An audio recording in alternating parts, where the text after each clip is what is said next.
How's it going, guys? HonestlySarcastc with the Hyperloops. So this is pretty much just getting back from Worlds. Got in at like midnight last night, and then blah blah blah, $60 taxi home.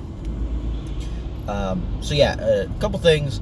One, $60 taxis suck because if that was normal times, it would have been like $30. But anyways, so Worlds, yeah. It happened. It came. We saw. We attempted to conquer. We failed.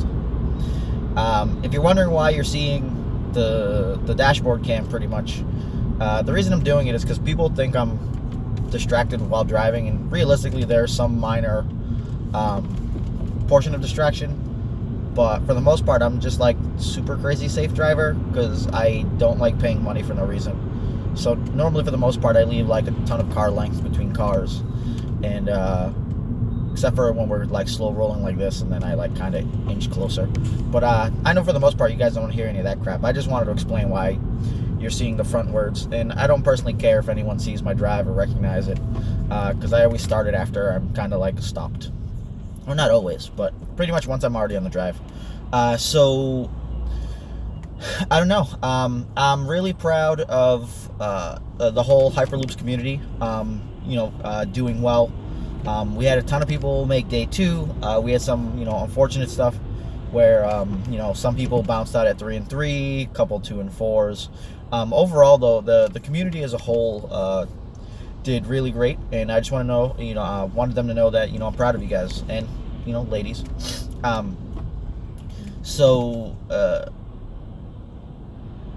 want to say in top 16, we ended up with 6 loopers. So, congrats there, guys. We're gonna get you guys some specific swag. Gotta talk to the rest, but we were thinking of getting you guys some hoodies. And who knows? But so we didn't end up doing a day 3 recap. I did the whole like disc golf thing, and then when we got back, we pretty much went straight for food, into jamming games, and then the next morning we were just kind of in a rush, and to make sure we got there on time for Top Cut. For day 2. So we didn't end up with the day 3 recap. So I guess I'll kind of do a day 3 recap right now. So day 3 saw another potential meta shift. I believe the 2.6.0s ended up being Honda Yoda that had some tech stuff like all-ins, X8 or multiple X8s, and a Verpine sniper rifle. And then Obi Maz, and that was Andrew and Luke from the Destiny Council. I can't pronounce Andrew's last name. I think it's like Roenthal or Broenthal, something like that. I never caught it, so sorry, my man. But Luke is one of the Magnuson brothers, and they both ended up making top 16. So that was cool. Our pretty much my new buddy John Magnuson was playing some Rainbow Fives, new style shit, and it was kind of sexy, man. It was real spicy. He had like bartering, and I think it was free for all, and it was some really cool tricks. Dark Council, so like he could draw the card he saw with Towson if he decided that he wanted to go find it, which was a really neat trick because it gives you it's kind of like playing Magic the Gathering with like the top card revealed, and then you have some draw cards if you want to go find that card because it's relevant to the current situation. So like that's overall really nice, and then the draw portion lets you really try to get max value from your character dice, which are can hit really hard since you start with 5 of them. So we also saw a little bit of my deck, which was the Yoda Ezra Rookie Pilot 5-die hero. There were 2 variations though. So there's the mine, which is like the guns vehicle hybrid, and then there was this. Then Game Slayer was running this alternate version with like Boomas, and I know he had Black One. I don't know what else was in there, but he had like bigger vehicles and the deck played differently as a whole. But I didn't see his deck too much, or I didn't see much of anything actually. But stuff went well. Our buddy Blake ended up getting 4-2 with Hondo Yoda. Yeah, so he went 4-2 to day 2 with Hondo Yoda. I don't know what spice he had in his, to be honest, but overall there were definitely some interesting things. A lot of weird stuff going down on streams. Anyone who watched the stream knows of an impending time issue in the Sabine, in Bobo Sabine match, but that was that top cut. So like day 1C, we ended up also seeing Agent of Zion play the same 4 wide vehicles list as Taxter with Nick Obi. Sugi started out 3-0, which was amazing because I drafted him. But unfortunately, things didn't go too well for him. Ended up 3-3 and didn't make top cut. Todd from KOR had got like a flash fever. Like he was good all of a sudden, and then he just like hot sweats and fevers. So I want to say things didn't go well for him. I want to say he 3-3 bounced out, but he might have day 2 and then just had problems. But I remember he was talking about stuff, and he was playing against fucking a mono yellow deck, and then he activated Kylo and called blue. Like that's how sick he was. So that was a bit brutal because he did win the chance cube thing with Kylo Towson, I think. So Ed winning with Kylo Anakin there is pretty sweet justice. Edwin and Mads, we would really like to get an article from each of you guys about Worlds as a whole, or your deck list, or anything you'd want to write about. So if you guys get this message, or if you guys are friends with any of them, if you can reach out and have them hit me up, it would be appreciated. Edwin, I have no idea how to get in contact with you, but Mads, I'll probably hit up Klaus, so he'll probably listen and let you know that I'm looking for you guys. So yeah, let me see where we're at. There was a lot of stairs on the lower ends of Swiss. They took a lot of losses, I think, to like this is probably the Samine decks and maybe the Hondo Yodas. I'm not really sure how the Hondo Yoda versus Stairs matchup goes. And Stairs is Ray Ayla, if anyone's wondering. It's the name that Bobo gave it when he was building it and played it for Connecticut Regionals to the split finish. So in general, my deck as a whole is in the very few test games that were had by the group, they couldn't beat Stairs. I had really close games with Stairs at times, but I didn't think it was as bad as a matchup as it was. But everyone else just had fits with it. But at the same time, like I didn't have issues with Sabine, and other people did too. So I'm not really sure. It could just be the playstyle thing, or a better understanding of the match as a whole. I have like very, very little testing against Stairs, like at all with any deck. So it's my understanding of what the hell that deck's really attempting to do is kind of non-existent. It seems like they lose to the decks that can like slow them down enough while building up a huge board with dice, like vehicles. But I have vehicles and I couldn't do jack shit, so I had to just be playing it wrong or something. And I don't know, but it means I didn't put in enough effort, and that's fine. No regrets is pretty much how you have to live. Like your skill's gonna kind of get you into that area to make the top cuts, or potentially make the top cuts, or survive as long as possible for stuff. But it's a lot of the reps and whatnot, and like understanding the situations go a long way towards being in favorable positions. So it's kind of like whatever. But it's Worlds. We got some tough competition. We got people playing real tight. Sometimes there's you make a mistake. Sometimes there's nothing you can do. Doesn't really matter at the end of the day, because the result is the result we have, and we have to live with. But you can always try to strive to be better. And just you really just want to always be able to look back and, you know, not have regrets. So I don't know what I should talk about. So like top 16 had at least 3 Sabine decks. I think there was at least 1 Obi Maz. There was 1 4-wide vehicle. There was another regular vehicle with Ayla Rose. There were 2 Boba 7s, I think. 2 stairs. My vehicle deck. Aura Towson.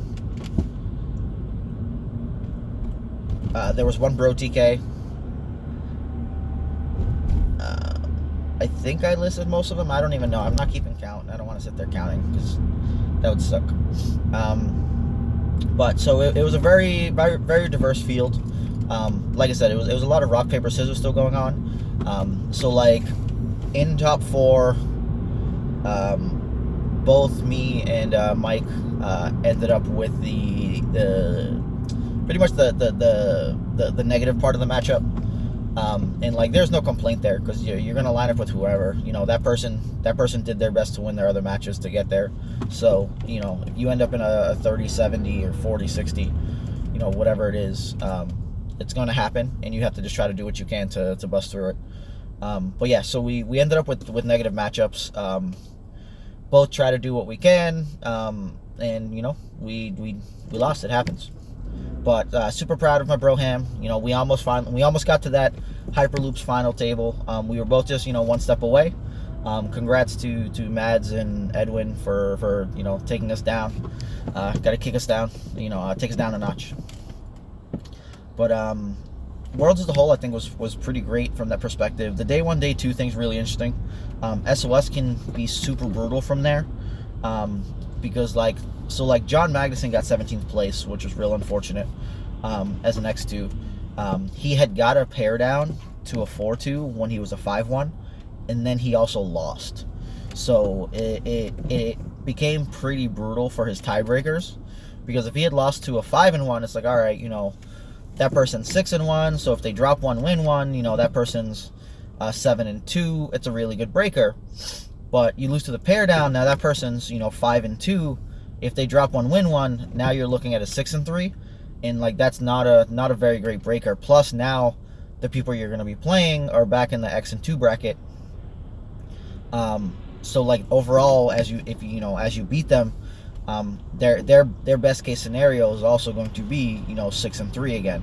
So by losing to the pair down for him, it pretty much immediately made it as if he had went into the day as a 4-2, even though he could, you know, technically take that loss and be okay, because that person already had the pair down. Like, it was brutal. The same thing almost happened to me in my round 2. I got the pair down. I ended up luckily pulling out and winning. I went 3-0 on day 2. But if I had lost there, like, my breakers were gonna go through this fucking shitter, and it would have been real tough. So I kind of had to go 3-0, or I was gonna potentially be doomed. So, but yeah, so like SOS there is a really interesting thing. It's a little tough, but it's too hard to kind of figure out, you know, where that becomes okay. Like, do they add an additional round? Because an additional round would have made it so that I believe that none of the X and 2s missed out. But at the same time, like, what does that do for, you know, anyone who had already, you know, was striving to get there and was X and 2, and now they like lose that 3rd round or X and 3? So like, I don't know. It's too hard to gauge. Like, extra rounds in theory could be unfair to the people who did well originally, or it could be fair to the people, you know, X and 2. But like, where do you draw the line of, you know, all right, you know, XOs and X1s guaranteed cannot be missing this, and X2s are kind of on their own, you know. Like, sure, it's kind of luck based on who you played against, but if you played against weaker players, you should beat them. If you only lost to strong players, then like I don't know, it's too tough. So there's not much I can really say there. The meta was, the overall like weekend as a whole was really interesting. I'll say this much. Uber there was kind of okay. We had some difficulties at times, and you should definitely consider looking to rent a car. Parking was free. In our state, parking's not free for like jack shit in the cities, like city area, but like suburbs are fine. So yeah, paying for a bunch of Ubers wasn't as great. We should have just rented an SUV or something, or just a car. Let me think what else is there. The prize wall stuff was pretty cool. They had Hondo, but Hondo was 12 tickets, where Battlefields were 5, so it was really interesting from that perspective, because at a GQ, you know, it's, when I say 5, it was technically 50 and 120, but like I'm not counting it that way, because like screw that. Like I'm just counting like number of tickets pretty much. So at GQ's Battlefields are 8 and the spot class characters are 12. So you know it's like a 2/3 percentage ratio, 66% of it, or you know the characters are 1.5 you know Battlefields, but not in this one. It was almost you know 2.5 Battlefields to be the Hondo. So it's definitely an interesting number there. Cannon was cool. Cannon sold out though, so some people didn't get him. That's kind of unfortunate. Trying to think what else is there. The battle droids, there were tons of them, so a lot of people got them. That was cool. They did something really, I would say, pretty nice. They tried to prevent kind of abuse, like so like let's say I went in and I was like, well, I'm gonna buy 50 battle droids and then like sell them and make money. Like what they did was they would like punch a hole in your badge to pretty much show that you got whatever card already, or like key card that's like super limited and can't get it again. So I could only get one battle droid, someone else could get a battle droid, blah blah blah. So like we were kind of using other people's badges to get more if we needed them, but it's very helpful to prevent like super abuse of just oh, I'm gonna grab 30 droids and like like hold the market at bay. So I don't know, that was awesome. Didn't see much from a meta perspective. Sabine Ezra was a very, very good deck. It had a relatively bad matchup with mine though, and I got to play them in top 16 and top 8. So like it's assuming I just don't get god rolled, everything's fine. But I did play a looper in top 16 and then another looper in top 8. And it was definitely probably really tough for them on their side. I really don't know what I'm talking about at this point anymore, so sorry. I'm just gonna kind of like babble on.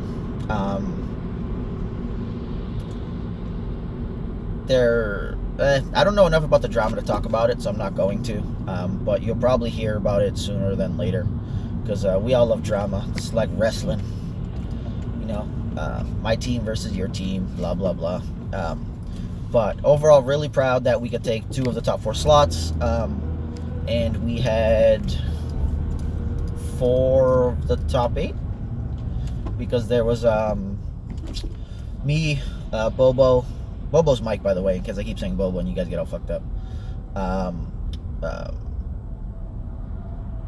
Matai Dragny and Brendan Devitt. I call people pretty much by Discord names, but Salt and Big Daddy-O.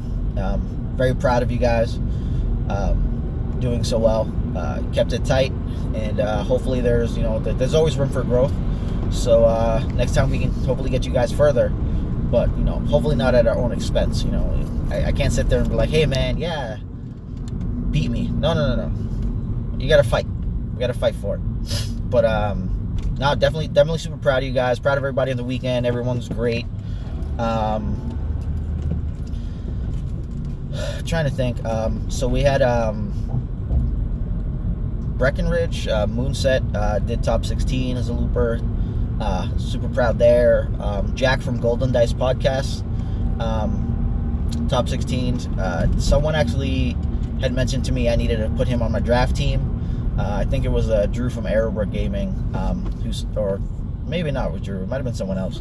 But they said Jack was definitely doing some good work, and I should have drafted him, and I definitely should have. Would have made my draft team much better than it was. Trying to think what else is there. So what I just named 4, 5, 6. I just don't want to leave anybody out, so sorry guys. I think that was it. I think we had 6 out of top 16, and then 4 out of top 8. Because I know Moonset lost top 16, and then I played Jack for top 16. I won, Biggie won, Mate. Yeah. So I think that was it for the loopers. If I forgot someone, I'm so sorry. But super happy to meet everybody. So now to get kind of the game going forward, we still don't have much information as far as I know on Way of the Force. So we'll kind of see how that goes and play it by ear. But we're hearing of potential later May releases.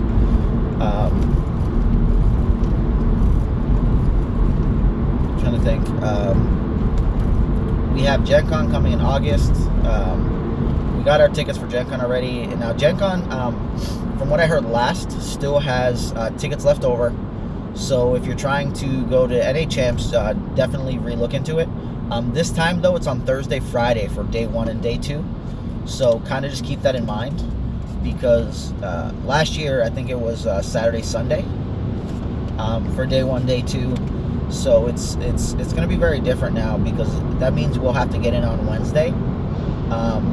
Whereas before we just showed up on Thursday, because nothing really happened on Thursday. Friday grinded, then Saturday, Sunday played, and then flew back. So it'll be interesting to say the least. I might end up potentially just going in Wednesday, doing Thursday, Friday, then flying back Saturday. But it's kind of like a waste of the whole weekend. It's going to be real tough, like from scheduling perspective. So we'll see how that goes. I'm kind of hoping there will be, the new set comes out and the meta will shift. I think the game's very strong, or pretty much too strong from a blue perspective. A lot of the blue cards are actually just too good and efficient. And I don't know, like Hero's in a really good place. I know Villain won,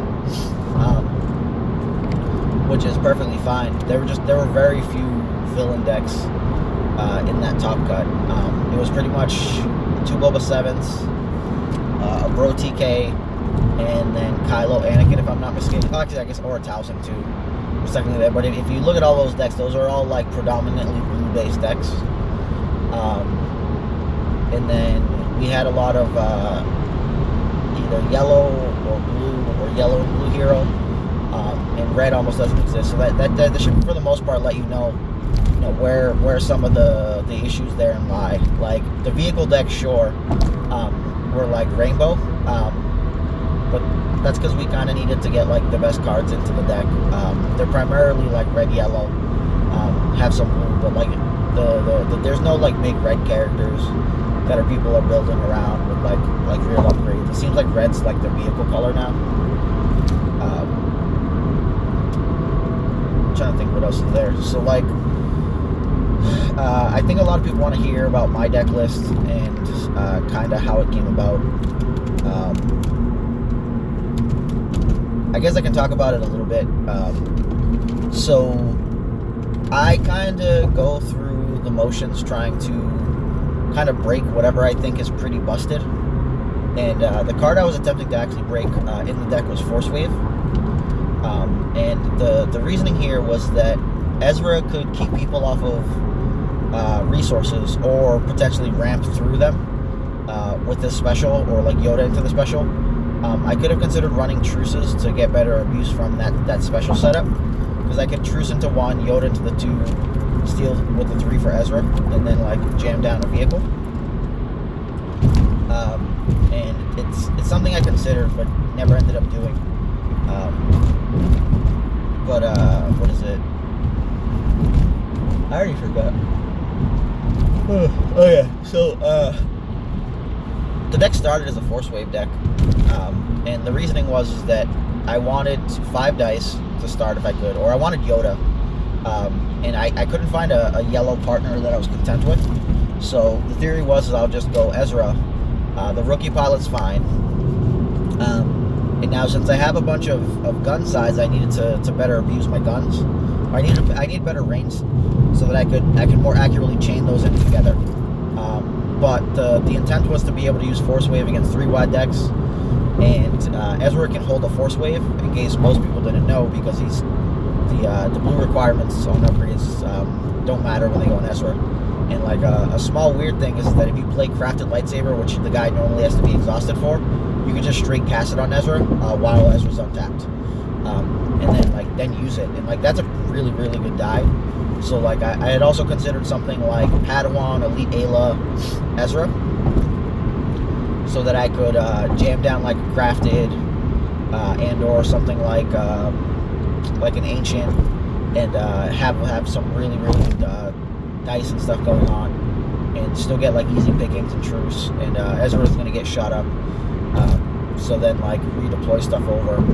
So like it was an interesting deck concept, but I ended up going with the ranged version because the size match up better, and I really just wanted a Yoda deck because I felt that Yoda gives you a huge amount of consistency when you get to use both of his dice on like specials or special at the focus. I'm trying to think. So I don't know, if you watch the stream you can see most of the deck, because I did get decked out by Mads. So if you really wanted to get the full list without waiting for us to release it and without becoming a member of our Patreon, then like you can go watch the game on the chance cube and kind of recreate it. But if not, like the deck list will probably be out within the week. I just have to find some time to be able to write a report. But in general, if for those that are unaware, we have a Patreon. It's like www.patreon.com/thehyperloops, and we have like a bunch of different tiers. But at any tier that's $3 or higher gets you access to the Discord. And we have a bunch of things going on there. I don't want to turn this into an advertisement. I just wanted to explain it for anyone that just didn't know about that. So yeah, check that out. If you guys have questions, just ask. But yeah, so like pretty much I have like DH, holdout. I have the vehicles, rally aid. I have a fuck ton of removal. A bunch of peak cards from like Filth and Scruffy. But yeah, so it kind of, I try to treat it essentially like Thrawn 1000, where I use the peak cards to go and rip a piece of removal. Then I'm using Yoda as focus and resource gen, like he's Thrawn's die. And then Ezra and Rookie Pilot go with whatever weapons or vehicles I get down to try to string in big chunks of damage. And I try to rinse and repeat this every round. So like yeah, for the most part, I attempt to play it like it's Thrawn 1000, but it has a much better removal suite. And it doesn't have it doesn't have the cool activate abilities. So like Thrawn has the whole like I'm Philp or Scruffy essentially when I activate, and then 1000 has the autofocus off of the autofocus off the odds. So like there's some great things there. As far as like consistency and round by round, it almost doesn't matter what their hand was. But the primary dilemma is that you have to build your deck construction really odd with 1000, and then you also are limited to blue and red. And whilst blue removal is very good, a lot of it requires your blue character to be alive. So a 9 health character that's going to get focused down, and then most of your removal shuts off, and the leftover guys, pitiful and dead, not so good. Whereas the deck I was playing, since I have three dice for still being offensive, they're slightly weaker than 1000's dice as a whole, but I have better access to cheap upgrades and vehicles to get more consistency and hit harder.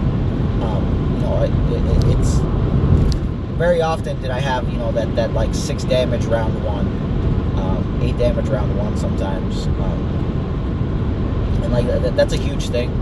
because I'm getting 6 damage while getting like additional dice on the table or whatever's going on, and like casting a piece of removal to limit other people. So like against aggro decks, I'm doing 6 and they're doing like 4, and then when I kill their guy and they've traded for one of my guys, like Ezra or whatever, the other person's gonna get kind of pretty much beat to hell, because I still have like 4 or 5 damage dice, and I have Yoda, and they have like 3 or 4 damage dice, and then like we're gonna fire back and forth with removal, and I just have a larger health pool at that point, and some of the best removal in the game. Yeah, there's gonna be, I think we're gonna end up doing, I don't know if it's gonna be exclusive or we're gonna put it on the website, but I'm pretty sure I'm gonna end up going back over the matches on stream, and kind of explaining them, because we didn't get commentating from Chance Cube because they didn't let them run a cord further down, so it was kind of rough from that standpoint. And there's probably stuff to learn there from the explanations on what was going on, and I kind of want to see how bad I played when Mads pretty much got to destroy my asshole. So we'll definitely see what ends up happening there. But that round 1, I had a 40% to try to go for the win, and I did it. And yeah, no, there's not much you can really ask for sometimes for that stuff. I took some lines of play that didn't work out great in the second game, but what can you do? I'm trying to think. What else was there? Yeah, no, that's pretty much it. That's the plan for now.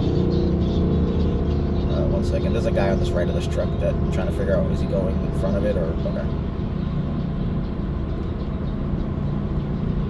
But yeah, I don't know. Proud of everybody. I think I talked for way too long. Trying to think if there's anything else. Hyperloops. Love you guys. The gathering we had, I think, to me, was a great success. A lot of people, a lot of great food, peanut butter and jelly sandwiches. You can't go wrong with peanut butter and jelly sandwiches. At least for me, you can.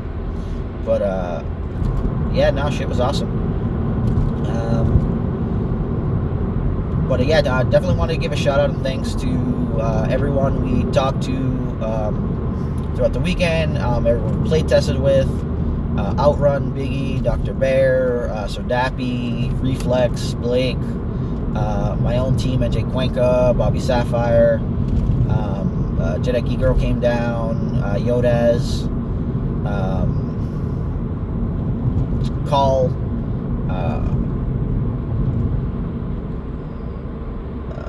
the Admiral Thrawn. I feel like I'm forgetting people. Maybe I'm not. Nah, I think that was everybody. I said Outrun, right? Outrun gets super thanks. He dropped my ass off at the fucking airport. We were trying to rush around, and I didn't have to wait for no damn Uber and end up missing my flight. So super thanks to you, my man. Appreciate it. Wish I could have saw you do better, but definitely we'll get stuff in, and hopefully next time we get you to the promised land. But yeah, other than that, I really don't have anything to say, and I pretty much finished my drive. So, you guys have a great one. I hope I said stuff that was useful. Thanks again. And if you guys want some of those prize participation trophies, I got them listed on Facebook right now in the marketplace. We have 2 of the Ray prints available. So definitely hit us up. I think the power action tokens are gone. And probably just gonna end up keeping the playmat, because we're getting offers for like 150, and I would have to be blown out of the water to move my top 4 worlds mat. But yeah, no, thanks guys. You guys have a great one, and we'll talk to you next, and look forward to articles. Deuces. Hyperloops out.